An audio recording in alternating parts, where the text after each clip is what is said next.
sharing with you. The theme is mounting up with wings, but there's something that I want us to learn today, that if we do it, then definitely we will achieve that which God has in store for us. And I'm calling it forgetting the former things. Isaiah 43, we are reading verse 18 and 19.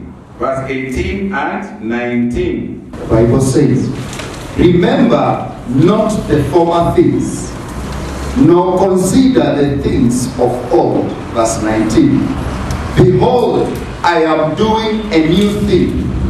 Now it springs forth. Do you not perceive it? I will make a way in the wilderness and rivers in the desert. Amen. Bwana asifiwe sana. Now, let me just mention on the onset, there are three things that you will need to get or to remember from this message. And these three things, when I tell you, it is like I've preached the whole message. Actually, I could stop and just we go. And the first thing that we find in verse 18, he says, remember not or forget the former things. It is the same. Remember not. There are scriptures, there are translations that say so. Remember not the former things, or forget the former things. So, if your scripture, if your Bible says remember not, that is the word that I want you to capture. If it says forget, that's what I want you to capture. Forget the former things. The next thing that I want you to see, to remember also is see. See. I am doing a new thing. See. The word see. I want you to get that. And then the third one is perceive. Do you not perceive it? Perceive. So there is forget, see, and perceive. Those are very important words as far as my message today is concerned. It's saying, do not dwell in the past. Do not dwell in the past. Let me run quickly through the two verses. Then I will come to my main point that I want us to get. Isaiah in verse 18 says, forget the former things. Now, in Isaiah's context, as he speaks to the children of Israel, as he speaks to them, the children of Israel at this point in time, they were in exile. They were in exile. They were in a foreign country. They had been captured and taken to a foreign country in Babylon. And they were in Babylon and they were just wondering, what's going to happen with us? They were remembering the things that happened to them in the past. So in Isaiah's context, he mentions former things. In this, he's referring to all things that God formerly promised or foretold by his prophets, and it had all been fulfilled. They had actually come to pass in their proper seasons, and not one of them had failed to come to pass. So he's looking back, the things that God had promised them, starting from the time they left Egypt, from the time they left Egypt coming to the promised land, up to the time where they are in exile, they have been captured, they had been taken from their land, from Jerusalem, and they had been taken to a foreign land. They were living like slaves. They were living like slaves, yes. So they didn't have rights in that country. So they were just destroyed. They didn't know what was going to happen. They were now remembering the former things, thinking about the good things they had enjoyed. By the way, what Isaiah is saying, he's not just talking about the good things only. Understand? He's not talking about the good things only. And he's also not talking about the bad things only. He is talking about all the things that happened in the past. Things that God had actually prophesied or spoken to them through his prophets. There are things that he had spoken, good ones, they came to pass. There were other things that he warned them through prophets, and they didn't heed, and therefore they suffered the consequences. So there were bad things and there were good things. And here they are in exile, and God brings a word to them through Isaiah, and he tells them, forget all those things in the past, forget about them. Yes, God spoke them. They came to pass, they happened. Either you enjoy or you suffer. But now, forget about them. He's saying, forget about them. When you read in Joshua, before he died, he speaks to the children of Israel in Joshua 23. Joshua 23 verse 14. He speaks to the children of Israel and tells them exactly what I'm saying. That all the things that God promised them, the good things, that none of them has failed to take place. Please read for me. Bible says Joshua 23 verse 14. And now I'm about to go the way of all the earth, and you know in your hearts and souls, all of you, that not one word has failed of all the good things that the Lord your God promised concerning you. All have come to pass for you.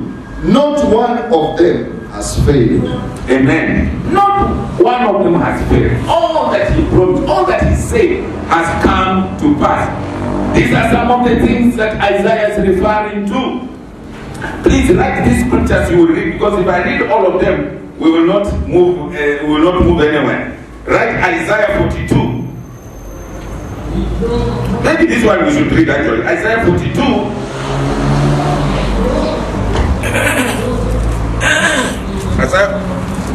Isaiah 42 verse 9, then jump to verse 21 to 25. But write this down. Isaiah 65 verse 16. That one you read by yourself. Isaiah 65 16. You read it on your own time. We are reading Isaiah 42 verse 9, then jump to 21 25. The Bible says, verse 9, behold, the former things have come to pass, and new things I now declare. Before they spring forth, I tell you of them. Verse 21.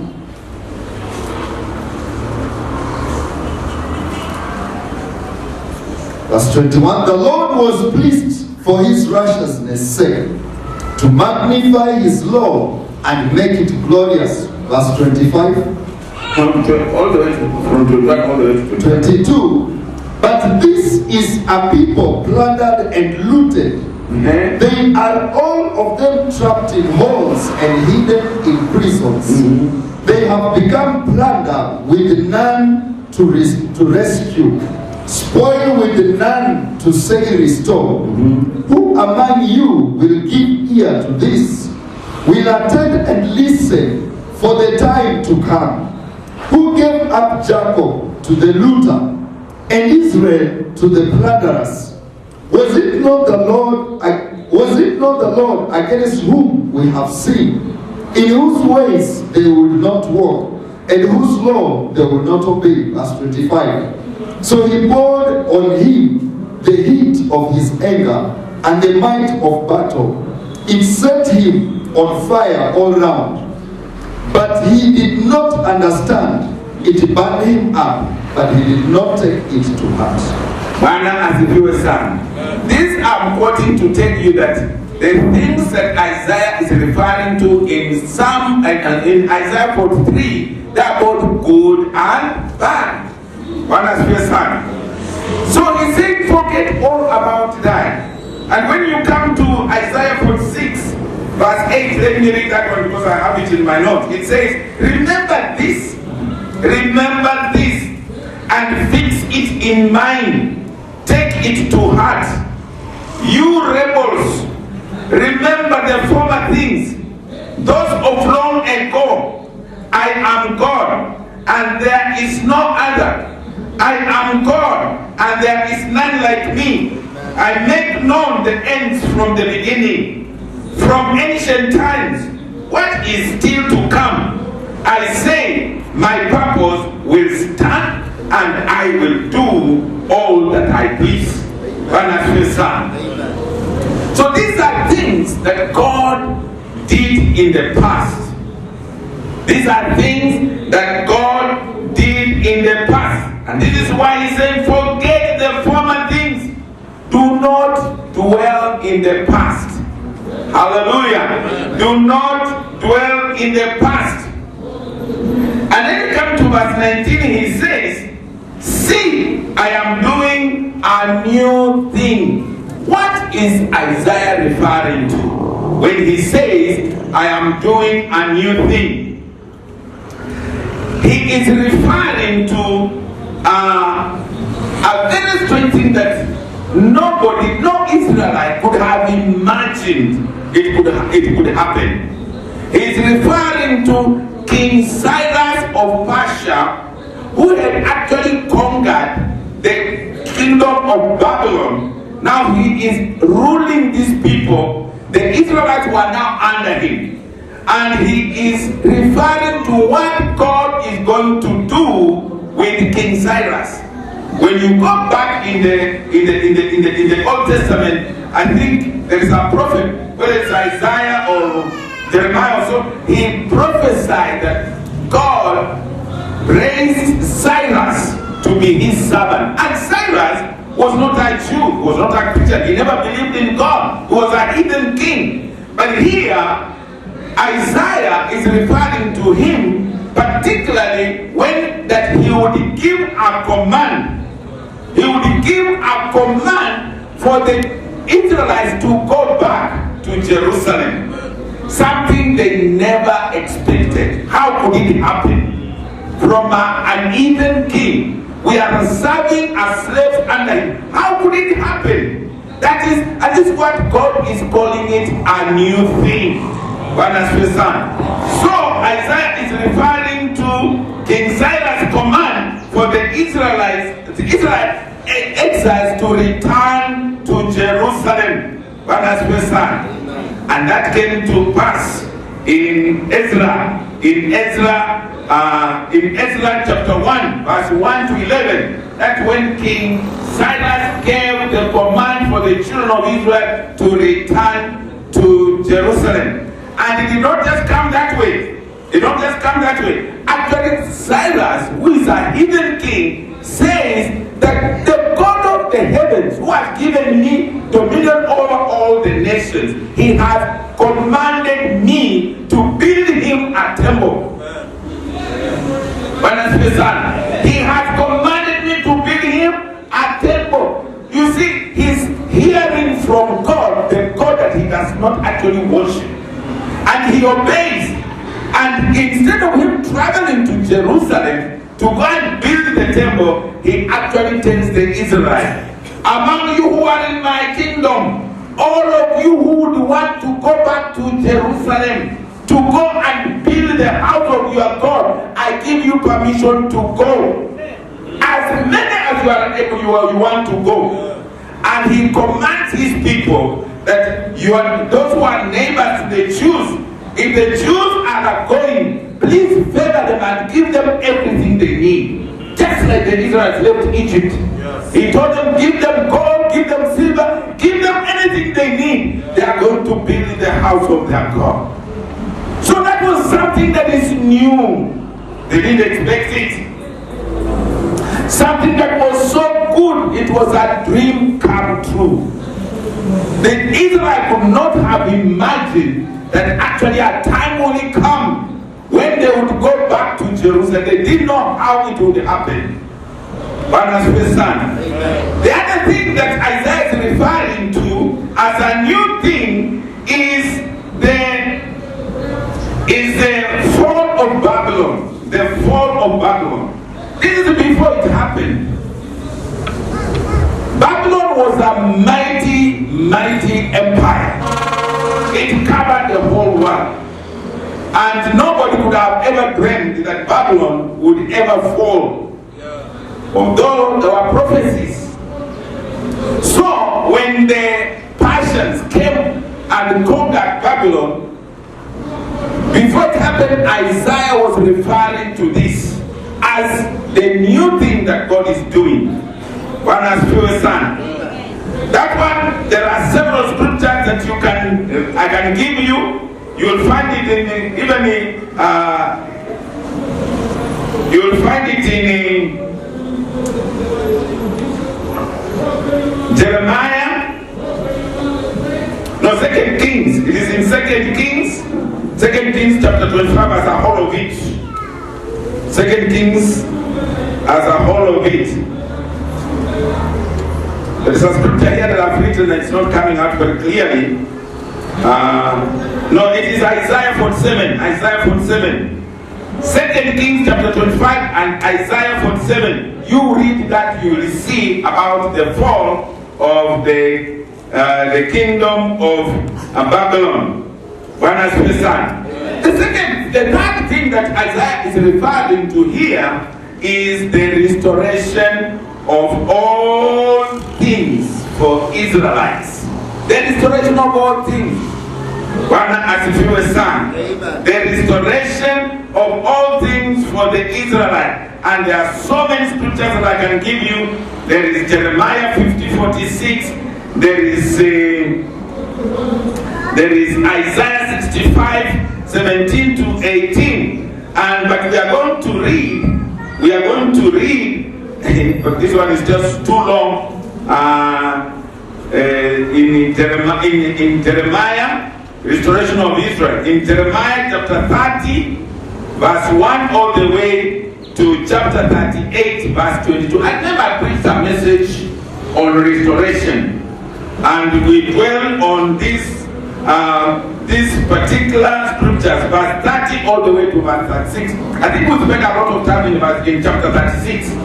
So if you read there, you can see the restoration of Israel, whether as if he was son. Now, let me say something here before I move on. We have talked about the command of Cyrus for the Israelites to go back to their land. Bring it into context in our time. Definitely looking at the days that have passed by, 2020, 2019, you have struggled with things. We have struggled with things that look like we are in the desert, in the wilderness. We are lost, like we are bound, like we are slaves to something. In our personal lives, in our families, in our church.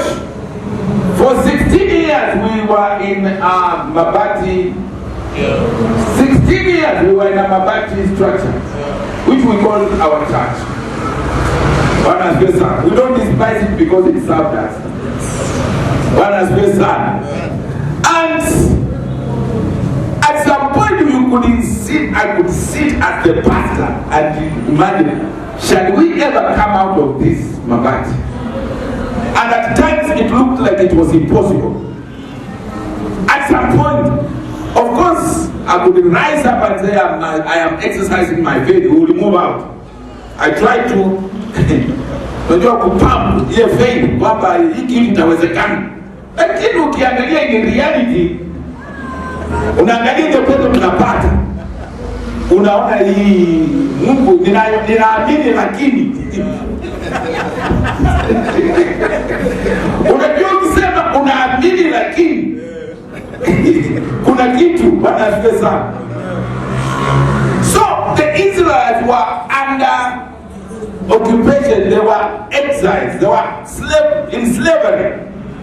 So even thinking of how it will happen, even if you decided that you will run away, you cannot, because before you get to Jerusalem utakuwa either umeshikwa ama umekufa na njaa ama wanyama wamekumaliza. And many of us could have found ourselves in such situations as families, even us as a nation. We are trapped in some things.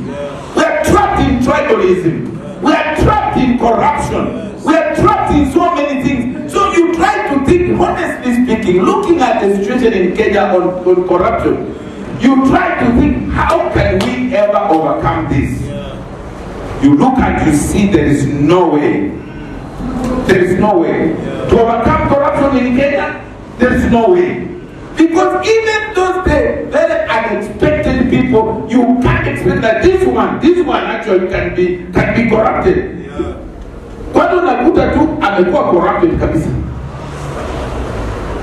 So you find you are trapped. That's how the children of Israel were. I don't know who I'm talking about. I don't know. You could be the one. I don't know. But listen, God is saying, I am doing a new thing. Hallelujah. I am doing a new thing. Cyrus is going to declare a decree and we will go through. Today, our Cyrus, our Lord Jesus Christ is declaring a decree for you to go free. But as we said, a new thing is happening. Hallelujah.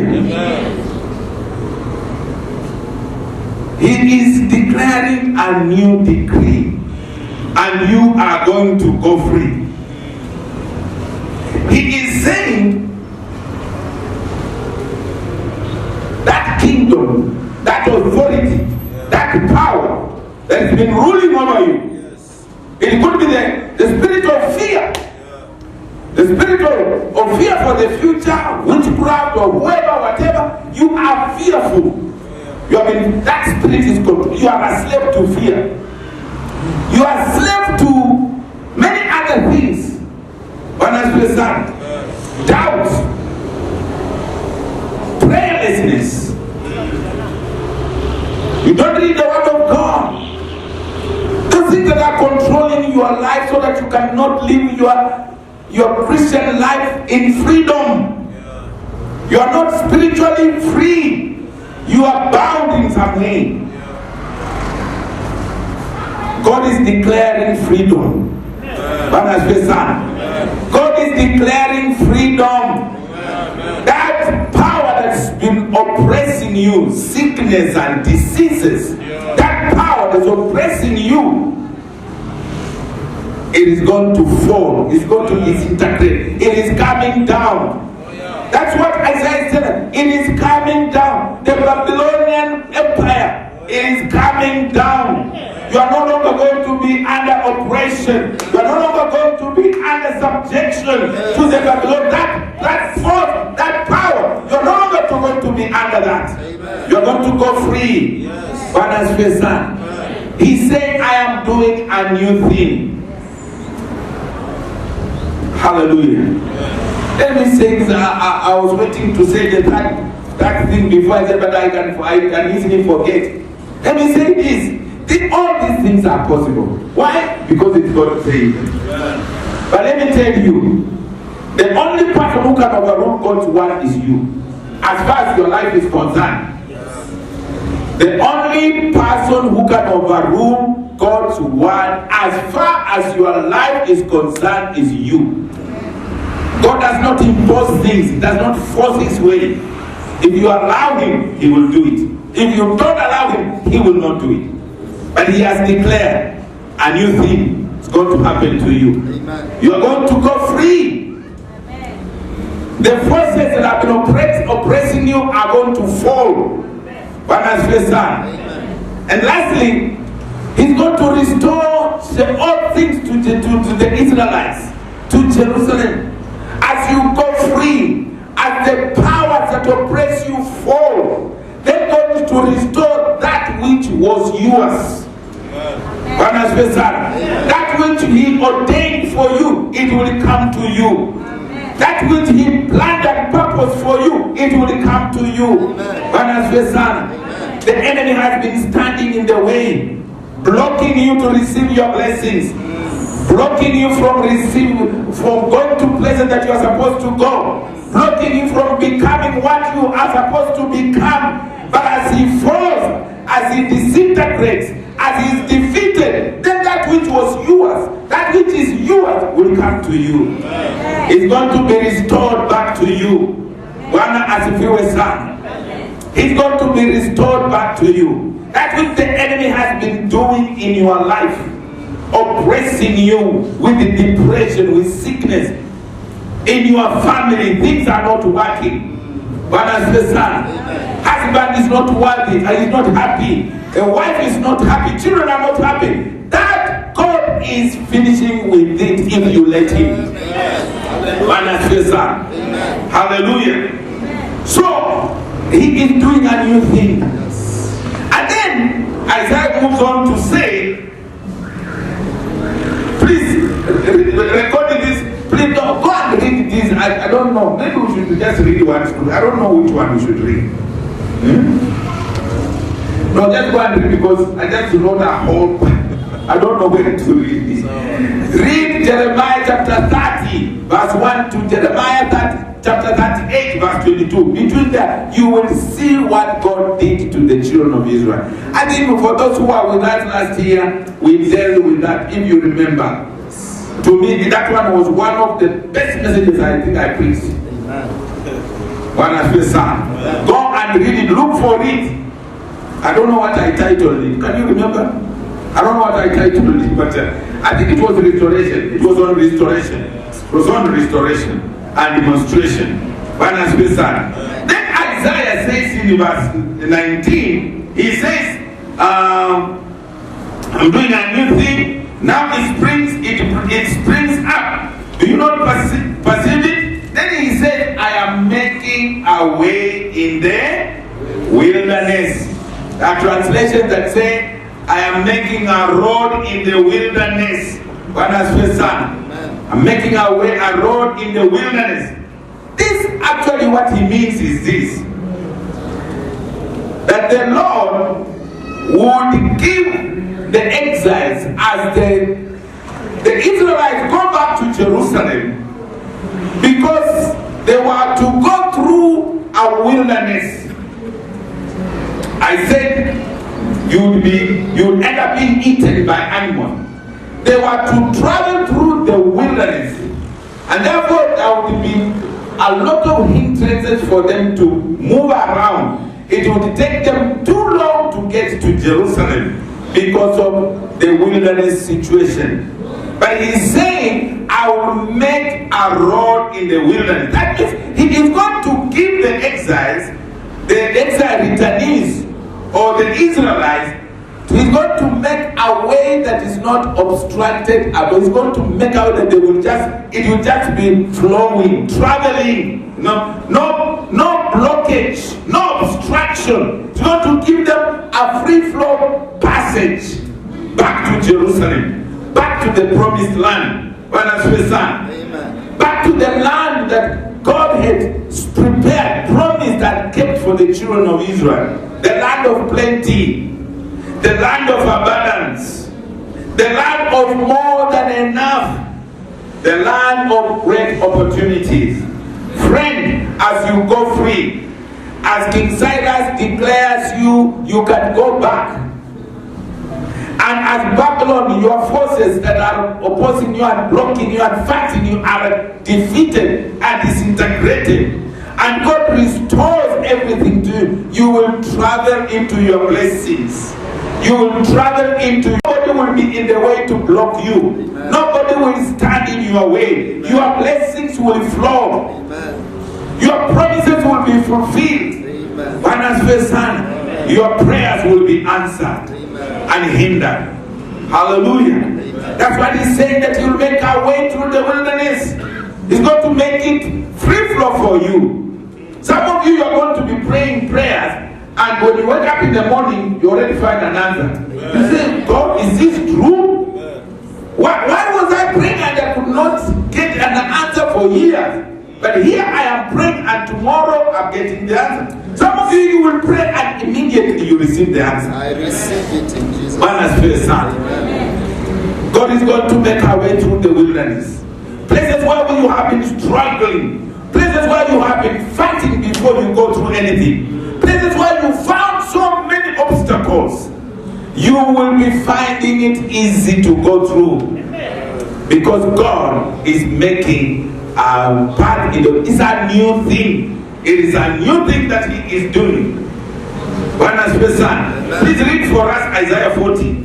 Isaiah 40 and verse 3 to 5. Isaiah 43 to 5. Isaiah 43 to 5. Comfort my people, yes, says your God. Yes. Speak tenderly to Jerusalem and cry to her that her warfare is ended. It's ended. That her iniquity is pardoned. Hallelujah. That she has received from the Lord's hand double for all her sins. Verse 3. A voice cries in the wilderness. Prepare the way of the Lord. Make straight in the desert a highway for our God. In the desert. Verse 4. Every valley shall be lifted, and every mountain and hill be made low. The uneven ground shall become level, and the rough places are plain. And the glory of the Lord shall be revealed, and all flesh shall see it together, for the mouth of the Lord has spoken. Amen. I claim that for myself. I possess that one. One has few sons. It is so beautiful. He is making a way. Please take time and study that scripture.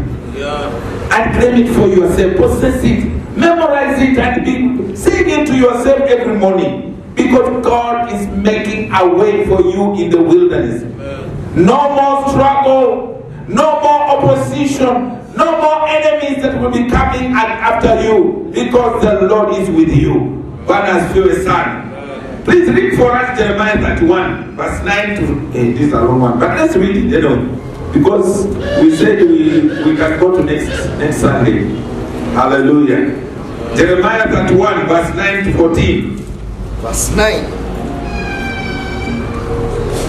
With weeping they shall come, and with pleas for mercy I will lead them back. Yes. I will make them walk by brooks of water, in a straight path in which they shall not stumble. Amen. For I am a father to Israel, yes, and Ephraim is my firstborn. You are a child to our God. Amen. Hallelujah. Hear the word of the Lord, all nations, and declare it in the coastlines far away. Say, he who scattered Israel will gather him, and will keep him as a shepherd keeps his flock. Amen. For the Lord has ransomed Jacob, and has made him from hands too strong for him. They shall come and sing aloud on the height of Zion, and they shall be radiant over the goodness of the Lord, over the grain, the wine, and the oil, and over the young of the flock and herd. Their life shall be like a watered garden. Verse 13. Then shall the young women rejoice in the dance, and the young men and the old shall be merry.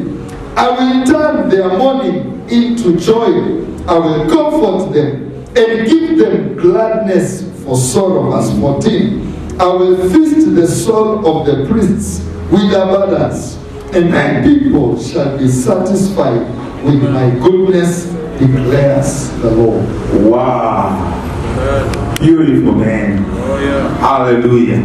If I were you, from here, I just go and sit down and look at those scriptures.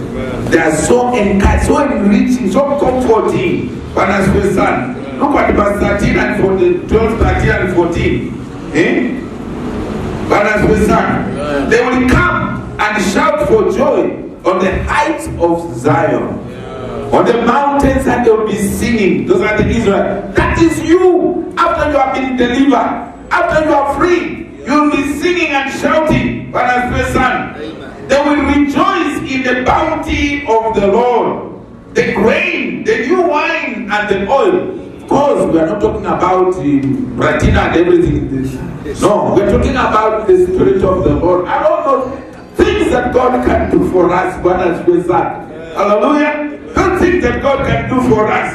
Hallelujah. Then he said the young flocks, the young of the flocks and the herds, they will be like a well-watered garden, and they will sorrow no more. No more sorrow, brethren. But listen, it is up to you. Amen? It is up to you. What is the condition? Forget the former things. Forget the former things. That's the condition. When you forget the former things, I'm going to talk about that later. Maybe next Sunday, because it looks like my time is already gone. But yeah? They will be like a well-watered garden, and they will sorrow no more. Then maidens, girls, and young ladies, yeah? The maidens will dance and be glad. Young men and old as well. I will turn their mourning into gladness. You have been sorrowing. When you bury yourself in that blanket, before morning comes, you have cried many times. You have cried many tears. He's saying, no more. No more crying. No more shedding of tears. No more hating yourself. It will be turned into rejoicing. It will be turned into gladness. I will give them comfort and joy instead of sorrow. That is your portion. That's my portion. Instead of sorrow, I'm going to be glad. Instead of mourning, I'm going to be glad. He's going to comfort you. And he's going to give you joy instead of sorrow. He said, I will satisfy the priests with abundance, and my people will be filled with my bounty. Praise the Lord. Hallelujah. He says, this is what the Lord says. A voice is heard in Ramah. This is the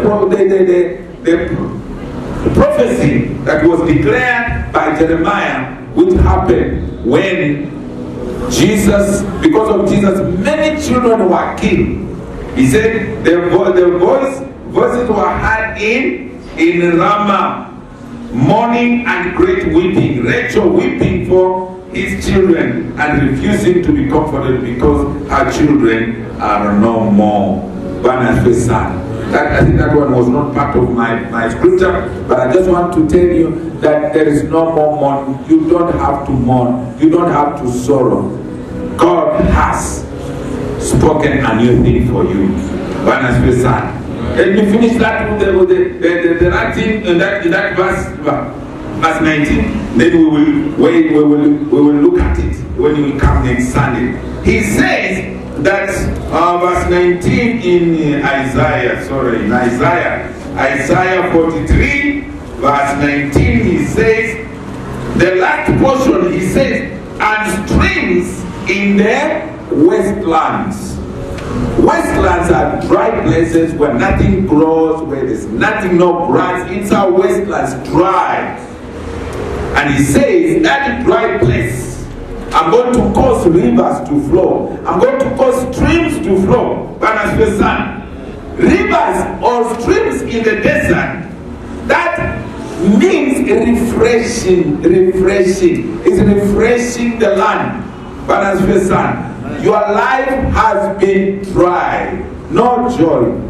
Nothing interesting in your life. You see people laughing. I mean, you have no reason to laugh. When we stand up and let's praise God, okay, you have come to church, but you want to praise Him God for what?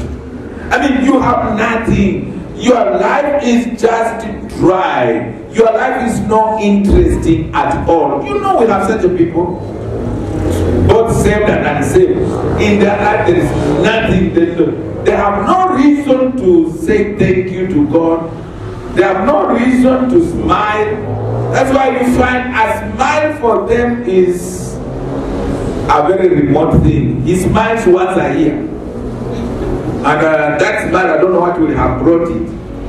But God is saying, I am going to revive that. Amen. That life, that heart, that spirit, I'm going to revive. I'm going to release some refreshing, some streams. Water represents life. Amen. So when he releases life into the desert, he releases life into your life. It's like he releasing the spirit. What also represents the spirit of God. Amen. So it's going to revive your life.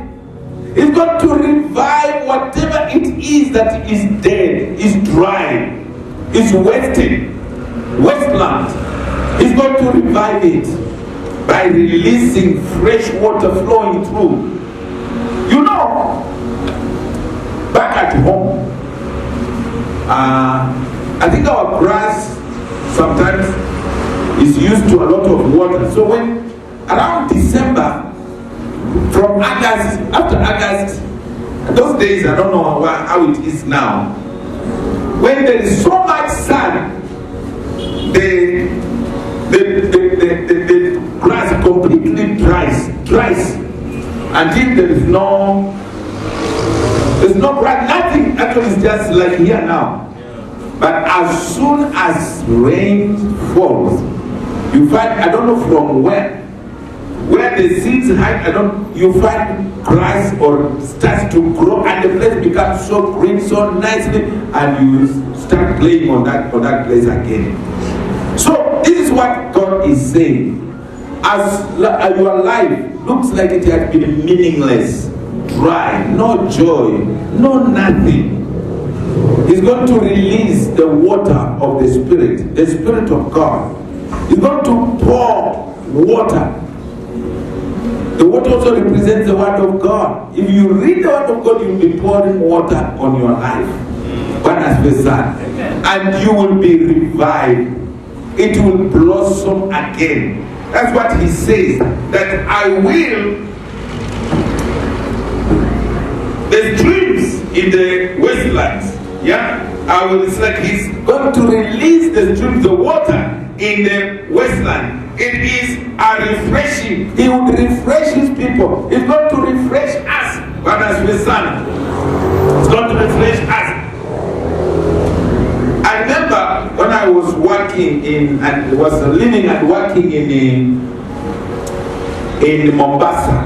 Mombasa can be very hot, and hot throughout actually, except in April when it's a rainy season there. It's just a little bit, slightly better, cool, a little bit cool, but still it's. If you come from up here, you will still need to not to put on a coat, but when you unakuta wameweka coat ama sweater. So sometimes it could be very hot and you are working so hard and it gets to a point where you just long and crave for cold water, some cold drink like a soda.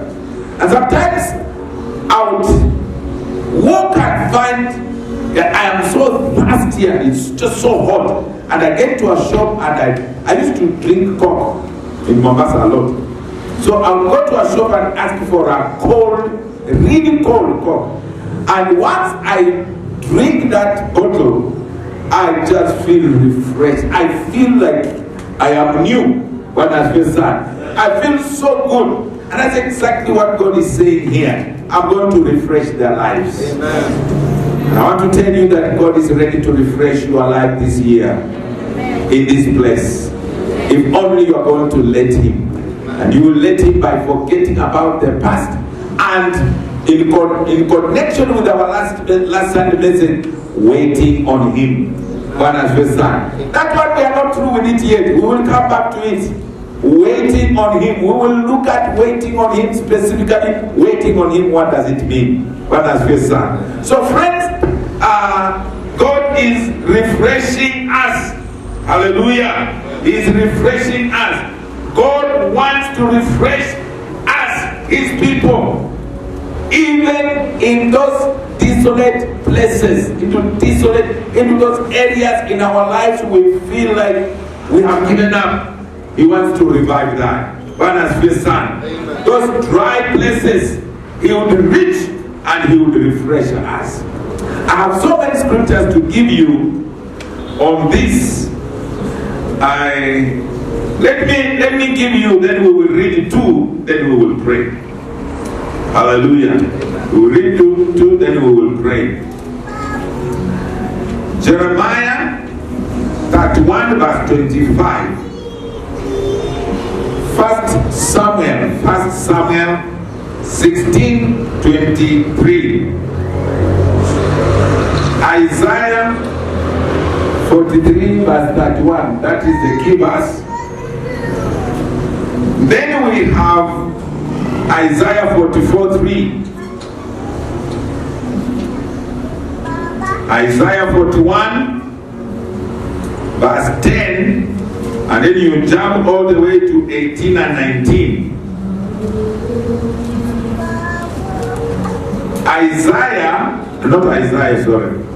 Psalms 68 verse 9.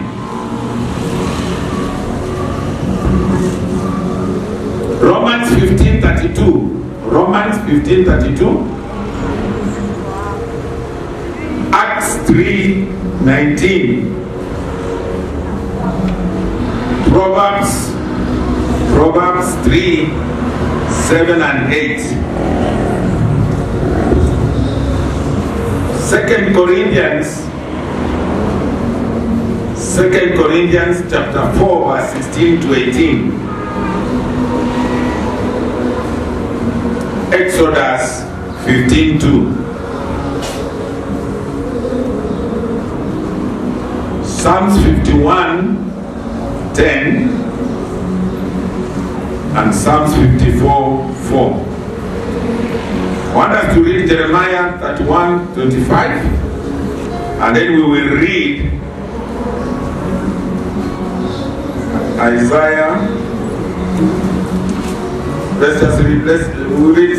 Okay, Psalm 68:9. We will read Jeremiah 31:25 and then Psalm 68:9. Those are the ones we will read. The rest you will read at your own time. Jeremiah 31:25. The Bible says, "For I will satisfy the weary soul, and every languishing soul I will replenish." Amen. And Psalm 68 verse 9. Psalm 68 verse 9, the Bible says, "Rain in abundance, O God, you shed abroad, you restored your inheritance as it languished." Amen. Now, when you look at Jeremiah 31:25, God is saying that I will refresh the weary, the tired, those that are tired. Yeah, I will satisfy the faint, those who have no strength, they have lost all strength, they are almost fainting. And that's what he is purposing to do for us if we let him. Bwana asifiwe sana. Now, church, we have looked at all these things that God has promised us. And he has said, forget the former things. If we forget the former things and focus on this new that he's doing, then we have hope. But unfortunately, many people, both believers and non-believers, have been held captive by the past. They have been held captive by the past. They are so much lost in the past. They cannot be let go by the past. That's what we will be looking at next Sunday. Bwana asifiwe sana. How that the past can capture us so much that we don't see what is ahead of us. We can't see the new that God is doing, is saying. You know, the way God comes in is very interesting. He's coming to us that's Isaiah 43. That scripture is very interesting. He says this way.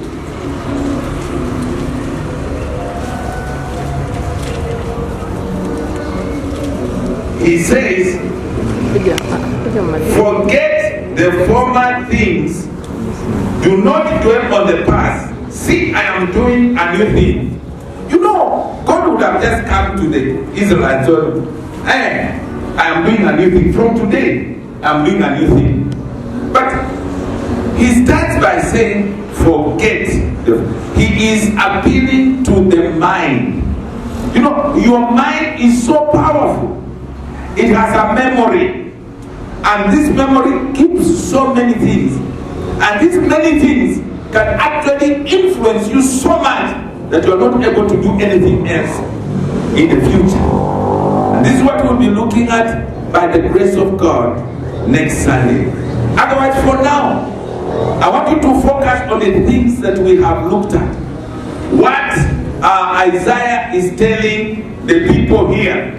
He is saying, forget the former things. And I've told you some of the things that Isaiah was talking about in that context of the children of Israel being in exile, what he was meaning.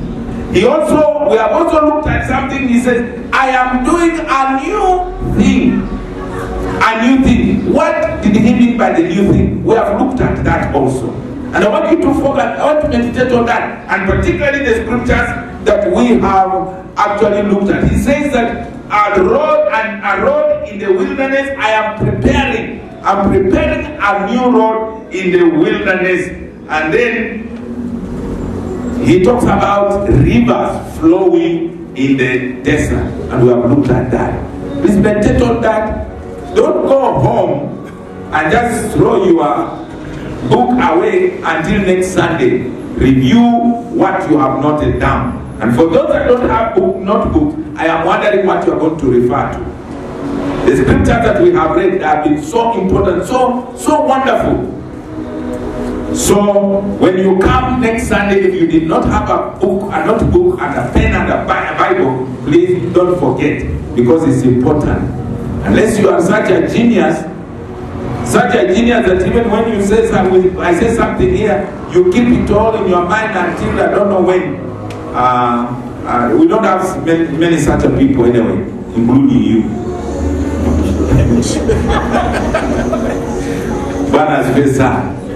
Shall we rise up and pray?